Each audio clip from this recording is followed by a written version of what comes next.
பௌத்த தர்மம், பௌத்த சாசனம் மற்றும் மகா சங்கத்தினரை பாதுகாப்பது ஒருபோதும் இனவாத செயல் ஆகாது என ஸ்ரீலங்கா பொதுஜன பெரமுனவின் நாடாளுமன்ற உறுப்பினர் நாமல் ராஜபக்ஷ தெரிவித்துள்ளார். கட்சி தலைமையகத்தில் இன்று இடம்பெற்ற நிகழ்வொன்றின் பின்னர் அவர் இதனை குறிப்பிட்டுள்ளார்.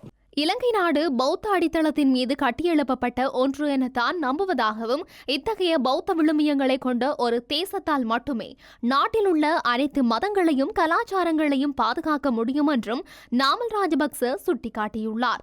தான் ஒரு சிங்கள பௌத்தன் என்பதில் பெருமிதம் கொள்வதாகவும், தனது மதத்தின் மீது கொண்டுள்ள ஆழமான நம்பிக்கையே ஏனைய கலாச்சாரங்களை மதிக்கவும் பாதுகாக்கவும் தனக்கு கற்றுக் கொடுப்பதாகவும் அவர் மேலும் குறிப்பிட்டுள்ளார். தன்னை பௌத்தர்களுக்காகவும் நாட்டுக்கு குரல் கொடுப்பதை இனவாதமாக கூறுவது தவறு என்றும், தான் இனவாதி அல்ல என்றும் நாமல் ராஜபக்ச தெளிவுபடுத்தினார்.